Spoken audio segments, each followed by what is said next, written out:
Welcome to the Chrisman Commentary, Daily Mortgage News Podcast. I'm your host, Robbie Chrisman. Topics on today's episode include the latest with the government shutdown, my interview with ICE's Dana Federspiel on the key challenges servicers and subservicers are facing in a rapidly evolving industry, and what we're seeing in terms of just how quickly the labor market is softening. Obviously, every company wants seamlessly integrated best-in-class solutions, optimizing every stage of the loan cycle. That's exactly what ICE does. As the standard for innovation, artificial intelligence, efficiency, and scalability, ICE is the technology of choice for the majority of industry participants, defining the future of homeownership. To see why innovation happens at ICE, visit mortgagetech.ice.com.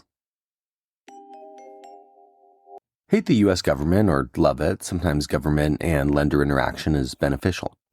Sometimes not. The ongoing federal government shutdown has hit FHA and VA loan processing via reduced staff, creating endorsement delays of days to weeks.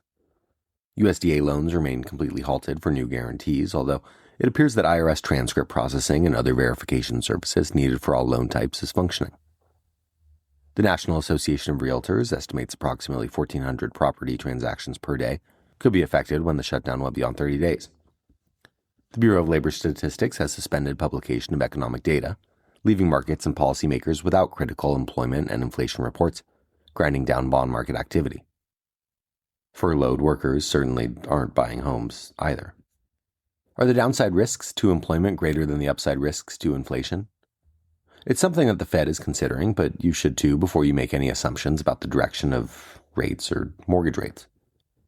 While tariffs have yet to spark significant inflation, they've instead contributed to hiring stagnation. Private indicators such as job openings, which have declined steadily since early 2022 to their lowest levels since April 2021, suggest a cooling but stable labor market, aligning with Fed Chair Powell's view that the economy shows little signs of sharp deterioration despite mounting headwinds. With the federal government still shut down and no resolution in sight, investors will have to rely on private reports, like today's ADP payrolls report in lieu of the official October jobs data, as even the labor market has gone dark. The prolonged shutdown heightens risk to hiring sentiment, particularly as the administration signals it won't rehire all furloughed workers, adding to uncertainty already fueled by the trade war. It was another quiet day in the bond markets yesterday after an uneventful affair on Monday. However, aggregate gross Agency MBS issuance surged 12.1% month over month in October and 9.4% year over year, reaching $120 billion, well above the 2000 to 2019 October average and marking 6 consecutive months above $100 billion, the longest streak since 2022. With total issuance at $995 billion through October, the market remains on track to meet or slightly exceed a $1.2 trillion forecast for 2025, supported by a sharp rise in refinancing share of supply to 26.2%, from 16.7% in September. Loan production also strengthened, climbing 8.9% on an annualized basis and 28.5% from a year earlier, reinforcing the view that 2023 was the sector's cyclical low. Both conventional and Ginnie Mae loan volumes rose year over year, signaling broad-based health. UMBS 30-year issuance rose to $62.3 billion, led by 5.0% and 5.5% coupons, while Ginnie Mae 30-year pools increased 5.2% to $42.9 billion, ending a 3-month decline. Although Ginnie Mae's share of total issuance dropped slightly to 40%, its lowest since March, it remains well above pre-2023 levels, highlighting the ongoing shift toward government-backed mortgage supply. For today's interview, I wanted to welcome to the show ICE's Dana Federspiel to talk about the key challenges servicers and subservicers are facing in a rapidly evolving industry, how servicers can achieve greater scalability and efficiency, and which regulatory issues may impact the sector heading into 2026.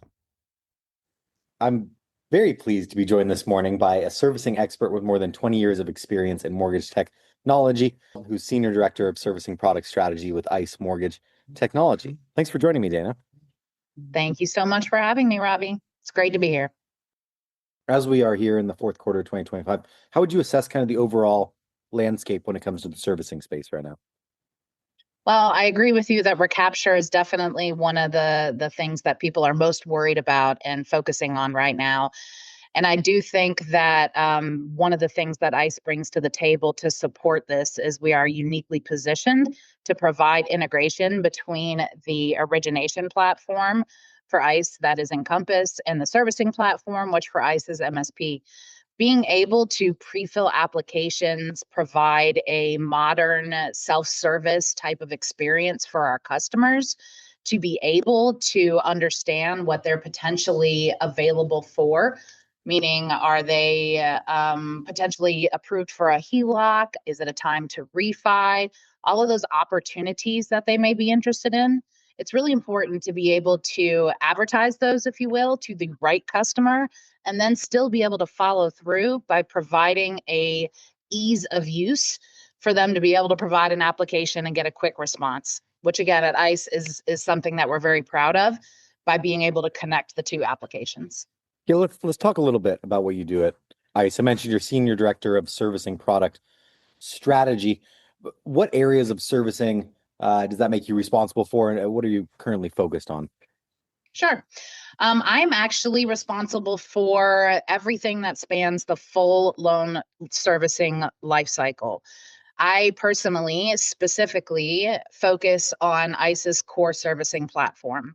That's the MSP loan servicing system, which includes everything from cash processing, investor reporting, escrow management, loan boarding, transfers, and even documents.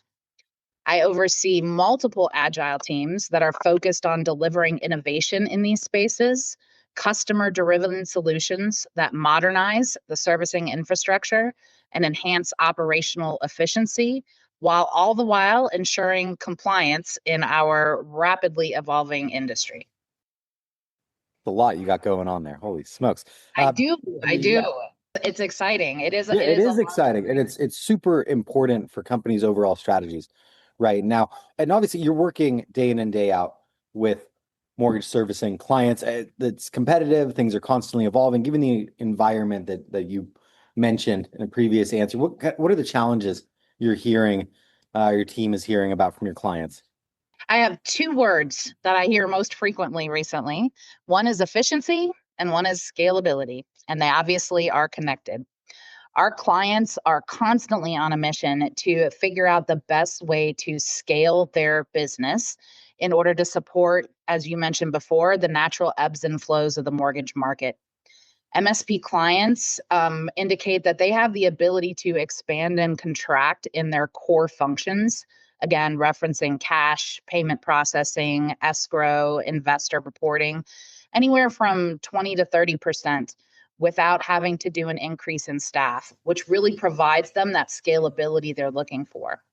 When you add in default functionality, that number significantly increases due to the functionality and technology that we provide. There's always going to be times when you need to scale up or down your operations based on certain circumstances or conditions. And some of those things include the interest rate, right? Rates right now are expected to continue to trend downward, and that definitely affects the environment and requires additional nuances for scalability and efficiency.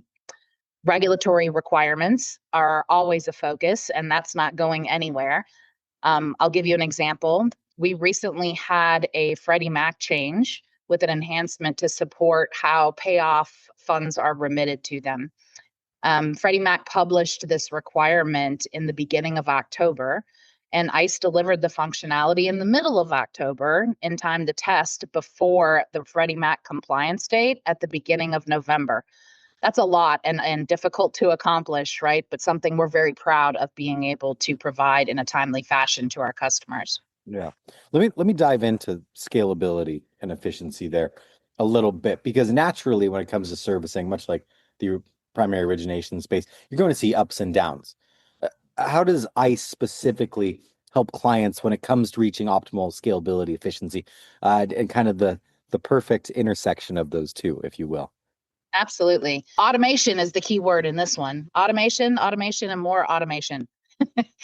I'll give you again some examples from a loan boarding perspective. More origination volume equals more servicing volume. And we have to make sure that not only the data, but the documents can be supported and seamlessly flow from the origination process into the servicing process to provide the best experience for that customer and maintain regulatory compliance. ICE is uniquely positioned to provide a lights out, streamlined boarding process, which we have recently released into the market, where we can automatically move loans from Encompass into MSP so that in essence, we're making the two applications speak the same language. Mm. Customer experience is another big one. We have spent a lot of time improving self-service capabilities in order to reduce time to resolution for those customers that want to help themselves. And then also providing lots of improved functionality for customers that still want to call in and talk to a person. For example, we have some call prediction functionality so we can tell in advance why that customer might be calling. If you've had a recent change in your payment, maybe it's because of an escrow analysis. We can predict that phone call based on the activity or the reason for that phone call based on the activity on the account and prepare the customer service agent with the appropriate information to answer that phone call quickly. And I do want to touch on the regulatory environment right now, because obviously that's a huge concern for people out there. Any regulatory items that servicers should be concerned about going into 2026? Absolutely. As I mentioned before, the regulatory environment is nonstop, right? And it's sometimes difficult to keep up with, but it's something that we pride ourselves on here at ICE. The commitment remains on helping our clients through their regulatory and compliance requirements. We have a large team that we dedicate entirely to keeping tabs on the new laws and regulations and how they impact our clients. We have a lot of communication with our customers so that we can get direct feedback from them and not just assume how they think it's going to impact them. In 2026, some of the things to look out for are some changes to what we call investor reporting. So reporting back to Freddie and Fannie as an example has traditionally been very prescribed.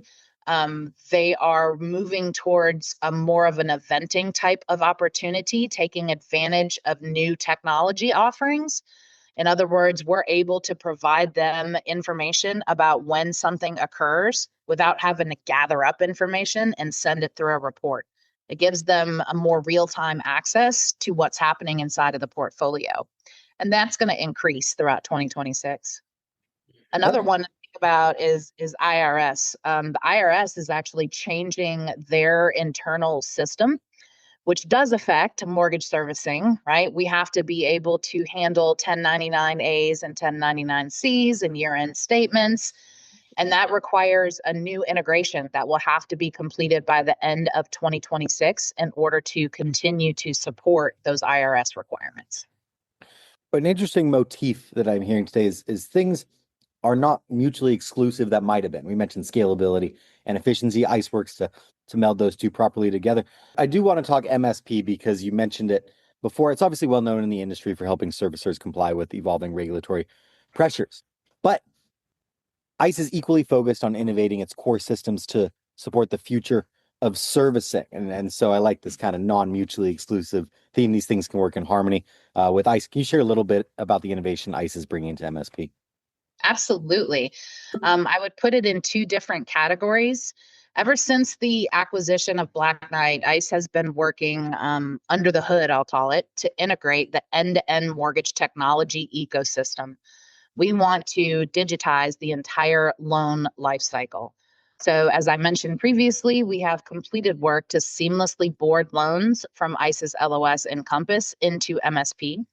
We've also integrated our point of sale solution from our servicing digital application to create an easy path for any home buyer who is looking to obtain a home equity loan or refi directly from their mobile device. We're focused also on integrating the documents and the data between the two systems, which really makes things move a lot faster and more efficient and provides a better experience for the customer.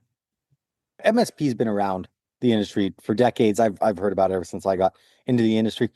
Why do you think it's still the system of choice for loan servicing?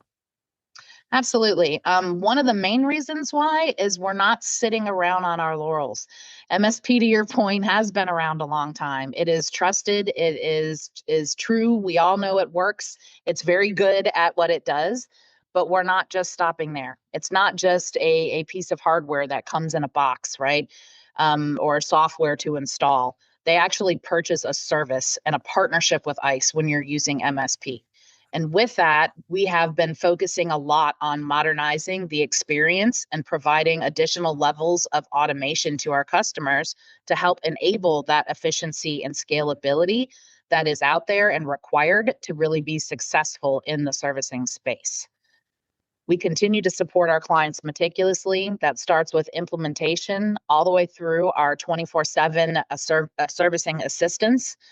We have professional services that are always available to help with very specific circumstances, training, consulting, things of that nature. And as I mentioned in the beginning, we are committed to constantly improving the loan servicing experience for our clients as well as homeowners. Well, you're a wealth of information. I appreciate you coming on and sharing some of it with me. Obviously, helping mortgage servicers find efficiencies to scale their operations is huge. And it's really neat to see ICE leading the way in that. Dan, thank you very much for your time. Thank you. Today's economic calendar kicked off with the Mortgage Bankers Association's weekly mortgage application survey, which revealed that mortgage applications decreased 1.9% from 1 week earlier. ADP employment for October came in up 42,000, which is pretty good. Goods producing up 9,000, service producing up 33,000. It stands for automatic data processing. And the monthly report on private sector job creation now has greater market moving weight given the lack of labor news from the government. It was expected to show that the U.S. economy created 25,000 new positions following a 32,000 net decline in September. So that's good news. Later today brings S&P Global Services PMI, the ISM Non-Manufacturing PMI, and Treasury announcing the quarterly refunding. Also of note, the Supreme Court will hear oral arguments on President Trump's authority to impose tariffs, and the Riksbank was out with its latest monetary policy decision overnight. No change to the policy rate. We begin Wednesday with Agency MBS prices, little change from Tuesday's close. The 2-year yielding 3.58 and the 10-year yielding 4.09 after closing yesterday at 4.09%. Despite the stronger than expected numbers, rates barely budged. Let's wrap up with a joke and some housekeeping. I'm getting kind of old these days. I've been to a lot of weddings this year, and here's what I heard one of my buddies tell his wife. The nerve of that doctor, that saying I'm so old that he referred me to an archaeologist.